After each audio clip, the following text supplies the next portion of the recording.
This show is sponsored by StratFit NYC. Looking for efficient, inspiring, and effective fitness for the only body you get in this lifetime? Go to stratfitnyc.com and it's all up to you. Dare to dream of something you really want and go for it. That's stratfitnyc.com. Welcome to the Village Square. Listen, I'm burning it at both ends, y'all. I'm burning the candle at both ends. I am burned out. But let's talk about it. Grab a lantern. Welcome to Our Village Stories, parenting through passion and grit. Shared stories become the lanterns that guide our kids' path. Join other villagers as Coach Cam, a teacher and athletic director, creates a safe space for these stories. So grab a lantern and let's light it up. Oh, yeah, I'm feeling this. Yo, Drake. This beat is crazy. All right, welcome everybody in. Appreciate y'all giving me your time and space. This will be the first time that I actually do not edit. I'm just going to go with it, not edit, not take anything out, because I'm burnt out. This is a real episode. This is me at my rawest, me at my most vulnerable for the moment. I mean, I have other stories, but this particular story right now is real life in time. I am burnt out. I'm sure many of you have felt this feeling of, what am I doing? Why am I doing this? Why am I so drained? How come I feel like I'm always playing catch up? And I had to find a way to name it before I could actually come on and talk about it. But I'm burnt out because I'm tired of convincing. I'm going to say it again. I am tired of convincing. Now, my job, as a teacher, part of the job is to convince children you know what you're talking about, convince children that you have a positive message for them, that you're in their lives to help make changes for them in the right ways. Just constant convincing. It's a little bit different at the middle school level.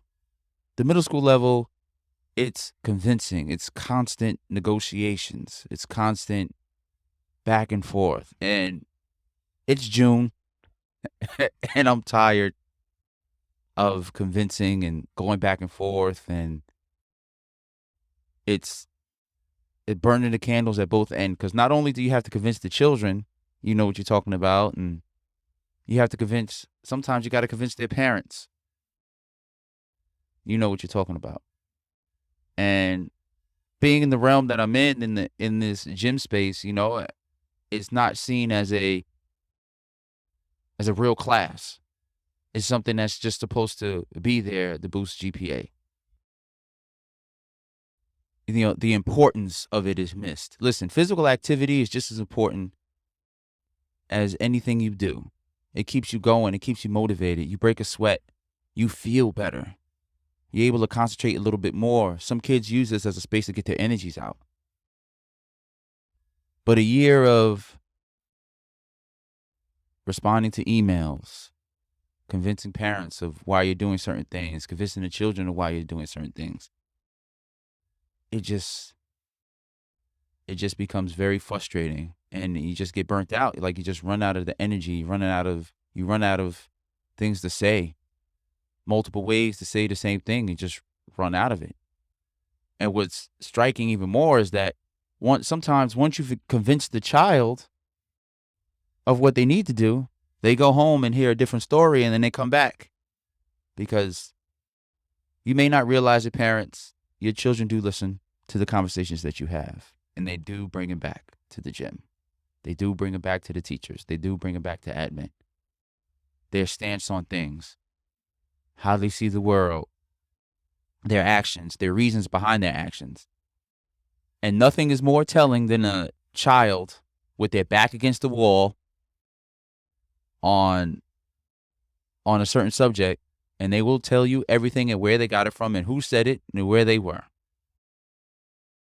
So I also say that to say this: parents, be mindful if you're having a frustrating moment or you're discussing something that may not necessarily be for child's ears. They're still listening.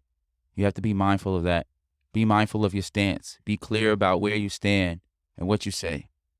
Because children will take your frustration as the final word because of the raw emotion behind it. And they will bring it back to wherever they go. And they feel like that's how they have to be. That's how they have to think in order to please you as the parent. Now, I know a lot of you are feeling like burnt out at work as well, and feeling that emotional roller coaster of, oh, it's almost summer and my child's going to be home and I have to figure out what to do with them. I encourage everybody just to take a deep breath. Take a deep breath. That project at work is going to get done. You're going to find something for your children to do, and they're going to be happy with it. But you got to trust yourself a little bit. So that's my call to action for you, parents. Trust yourself a little bit. Know what you're doing. Being a parent didn't come with instructions. Did not come with instructions at all. It's like having the VCR instructions. Anybody ever read the VCR instructions? I didn't. Maybe that's why, the 12 is still blinking on the VCR. Wow. Do you realize that some of our children don't even know what a VCR is? But I say that to say this, just take a deep breath. You know what you're going to do. Just follow through. Be consistent. Be honest. And I want everybody to come back next year ready to work. Be prepared to push your children a little bit more. Be prepared to accept things that even you may not be comfortable with. But it's for the betterment of your children. You have to trust your teachers. You got to trust us. You got to trust admin a little bit more. It's hard. It's difficult, especially if you're not locked into the same vision. It can be scary, very scary. But if we do not have a joint mindset on some things, our children are going to suffer greatly. And then by June, you're going to be burnt out because you're going to be convincing yourself that you're doing the right thing. Then you're going to be convincing your children that you're doing the right thing. Then you got to go to work and convince. Then you have to convince the teachers you know what you're talking about with your child. You got to convince admin that they need to do a little bit more. Whole lot of convincing. Then you get burnt out, burning the candles at both ends. So I want you all to keep that in mind, please. Just try to find a balance. Try to find a way in between. And it's not about you. It's not about us. It's not about the parents, not about the teachers, not about admin. It's about our children. How can we be the best versions of ourselves for our children? And that's my message. So, please, everyone, enjoy your summer. Obviously, this is not the last one. Got 2 more in effect before the summer. Woo, woo, woo, woo, woo. But I just wanted to share that message. Burnout is real. Find a way to reset yourself. Right now, I'm about to do mindfulness. I appreciate anybody who's been listening. Please like and subscribe. Wherever you get your podcast, have exciting things lined up. Once again, I appreciate your time, allowing me in your space. I read somewhere that people are very particular about podcasts and who they listen to because it's their time. It's like, you're right. So you have to create stuff that is worthy enough for them to want to spend their time with you. So if you find me worthy enough to spend time with, once again, I really appreciate it. As always, I'll end with a quote. Any and everything you do with passion and grit. Find your passion and get to it. That's Coach Cam salute. I'll holler at you on the flip side. Peace. Bye. Leadership, the final frontier. These are the voyages of the Starfleet Leadership Academy. Its ongoing mission to develop leaders through Star Trek, to boldly go where no podcast has gone before. A Star Trek podcast told through the lens of leadership development. Subscribe today. The Starfleet Leadership Academy.